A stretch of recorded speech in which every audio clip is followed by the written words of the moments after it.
Ayawaso West Wogon happened. There was a commission. There were recommendations.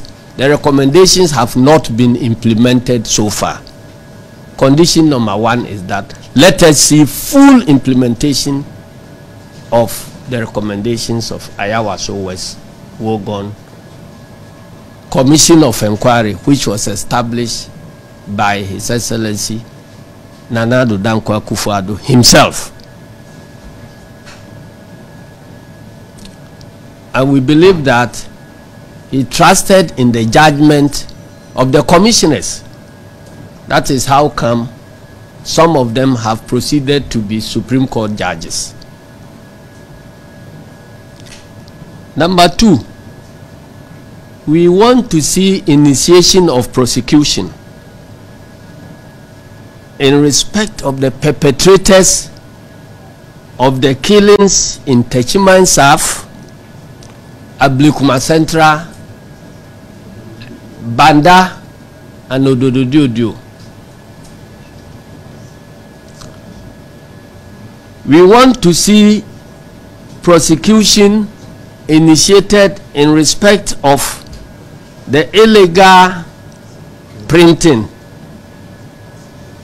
and handling of several, about 1 million extra ballot papers that were intercepted and were destroyed by the police in our presence, and the records were taken. We don't see what the Ghana Police Service has been waiting for all these years. And even at some point, there was an orchestration to even lie on us that we rather were guilty of that crime. And so we officially sent our lawyers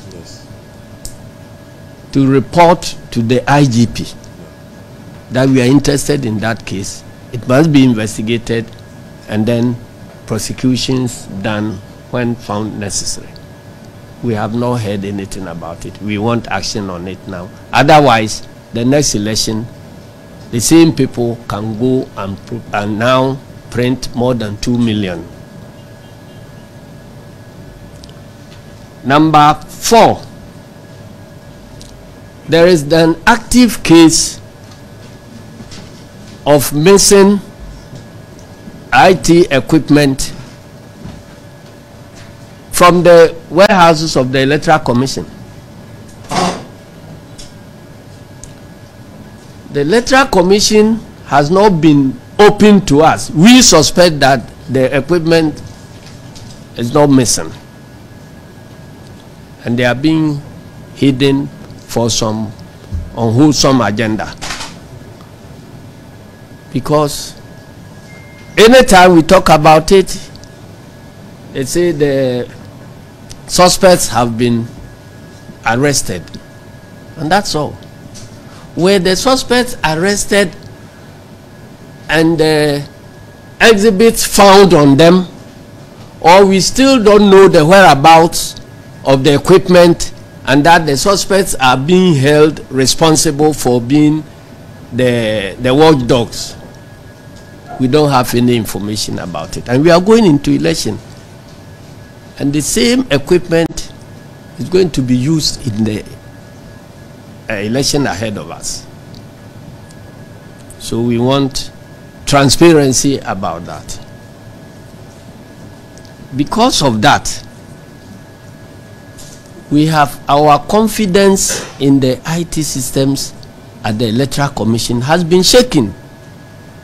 And we have a history in 2012 where our colleagues from MPP found it necessary to compel the state and our development partners to field an external consultant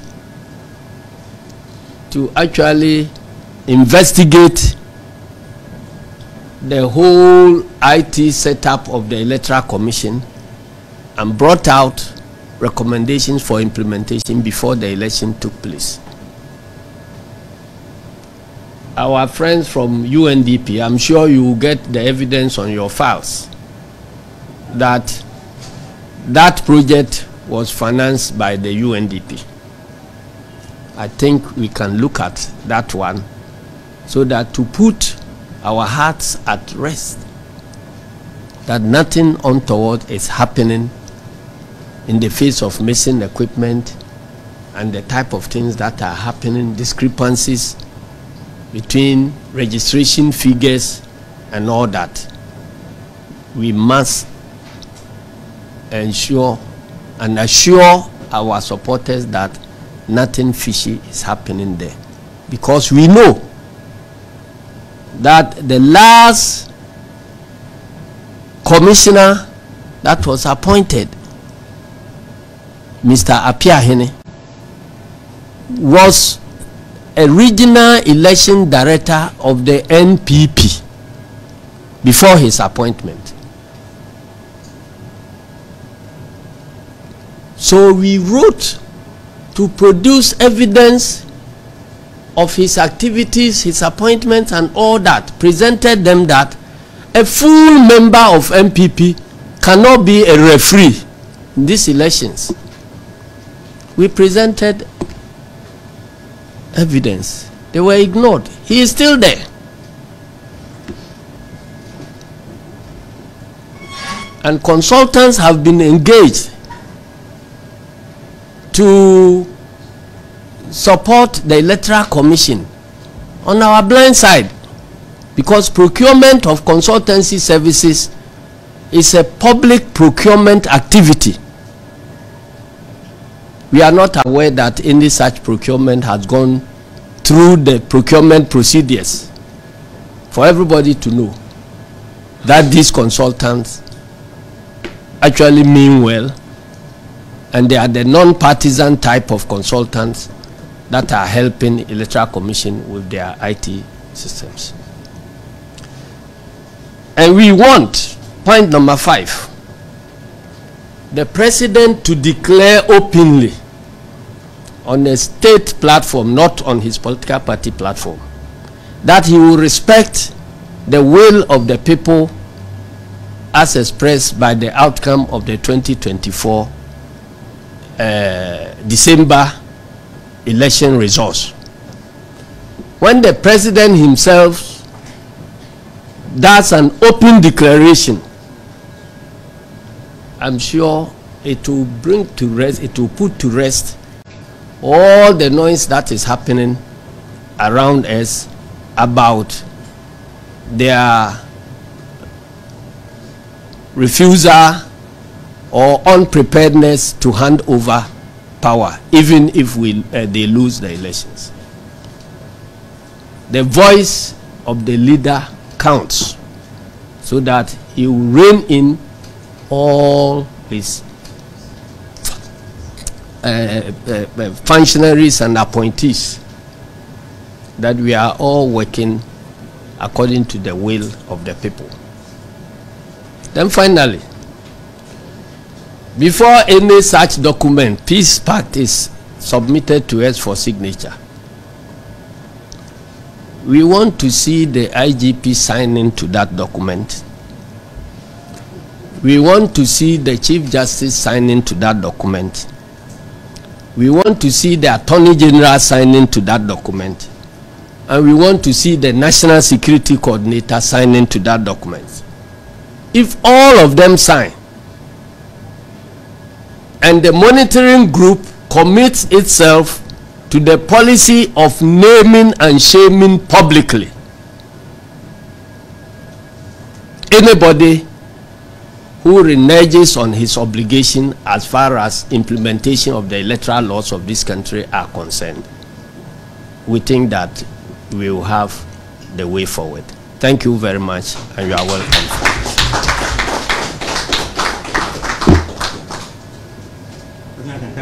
Yes. Mr. Chairman and my brethren, we've heard all the concerns that the indefatigable chairman of the National Democratic Congress has presented. But to start with, I would want to draw our attention to the fact that in my language, it is said that the strength of the lion is in the waist. That is where the strength is. But if you look at the waist, it looks like one of the smallest parts of the body of that lion. That waist is the National Peace Council. And Ghana brought together, particularly the political parties, are the real body of this lion.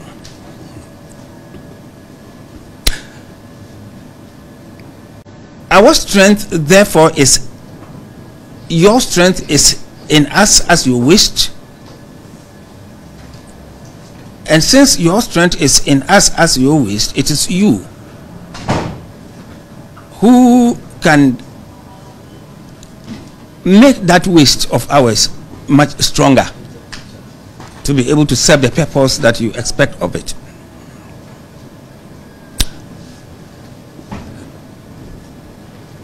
Now, we have reached out to you. You've come out with quite a number of proposals, very good ones, I believe. Those proposals coming out from you and drawing our attention to the fact that we have been inactive in certain areas which you expected us to be proactive should tell us and the whole world that if right from today an issue of that nature comes up from your party and we take you on for doing this or that thing, you would agree with us that it is the strength that you have given us to enhance your waist. We are reaching out to the new patriotic party as well. I can assure you that this will be about the same or similar issues that they will bring up. At the end of the day, those issues that they would bring up to me and from our thinking will amount to a commitment on their part too, because they have demanded that of us, just as the new National Democratic Congress is demanding this of us. And in that case, therefore, if they should do something that merits our naming and shaming, they would understand that they gave us, they strengthened our waist and demanded that we do it that way. And therefore, they may not have the moral, authority to say or to condemn what we have done. The same with the National Democratic Congress. It is the reason why I've said that let bygone be bygone. But when I talk of the bygone being bygone, I did not say that we should forget that things happened. We must continue to remember them. That's part of our history. And you can't make progress if you don't know your history. We certainly must bring it on board to help us to be able to understand and know what we want to do. The committee, this committee that we have put in place, certainly is clothed with the needed authority to be able to do the number of things, the very many of them that we say we would want to do, because the committee did not put itself in place. It is a subcommittee of the National Peace Council, and it answers to the National Peace Council. And it is the reason why my humble self, as a member of the National Peace Council, is the chairman of this very committee, which goes to suggest that they have the permission, the go-ahead of the National Peace Council to do the necessary things which we have outlined and we've sold out to the political parties and Ghanaians in general that we would want us to go this way. As far as we are concerned, we do not believe that it is ever late to do anything, particularly things that are human in nature. But we must also accept the fact that as a committee, as against powerful people like the politicians, we have our limits and we can push to the end. Just like we normally say, you can force a horse to the riverside, but you cannot force it to drink. Now, we are saying that, giving the commitment that we will push and do the best that we can to the last end where our arms can stretch up to. And we may not be able to go beyond that. And you would agree with me that we cannot go beyond that. For instance, if the NDC agrees and the MPP agrees that we should name and shame them if they go contrary to what is expected of them, then of course they will have no cause to blame us for naming them or shaming them. But that must come from you. The act that puts the Peace Council in place is not that elaborate, and when you read it, that it does not anywhere go near giving the Peace Council some of the things that you as well as myself, I believe should have been part of that act. They are not there. So that leaves us in a vacuum. Therefore, what is it that we do? We can only fill it up. I'm not a legal mind, but we can only fill it up with the mandate that you will give us and the mandate that your other colleagues will give us. We can stand on the strength of that as a moral right to do certain things without you being able to come out to say this or that. For instance, God forbid, if tomorrow the chairman of the National Democratic Council sitting down here, tomorrow he makes a statement that is fiery, and immediately we jump on him to say, why did you do this? He will not turn around to say that in the past some other people did that, why didn't you try to check them? More so because this, we have met you, that mandate is coming out from you now. We are going to meet the others too. That mandate, I believe, will come out of them. So that you, obviously, if we therefore go that line, you may not be able to say, oh, why did you go this? And you would not refer us back to the past, that, oh, some years ago it didn't get it. We are opening a new leaf. And that is just what we are pleading with you. That let us open a new leaf. Let us advise ourselves with what has already taken place to help us to chalk the way forward. You agree with me that the Peace Council hasn't got that muscle that will force any legal body in this country to come out to do this or do that. What mandate we have it, like you are putting up, is to let them know that we abhor that. It is not a proper thing for Ghana. And we plead with you to please do this or do that and rectify that situation. I believe if we are able to do that much, you will be able to agree with us that we just couldn't have gone beyond that. For instance, I don't have that capacity to go out, when I say me, the Peace Council, to go out to fish out the people who killed others during political campaigning and so on and so forth. I don't have that capacity. Even I get them, I don't have the capacity to prosecute them for doing this or doing that. Those who have the capacity to do the prosecution, they must do the prosecution. Yes, I will agree with you if you say that it is our moral duty to impress upon them and insist that they should do it.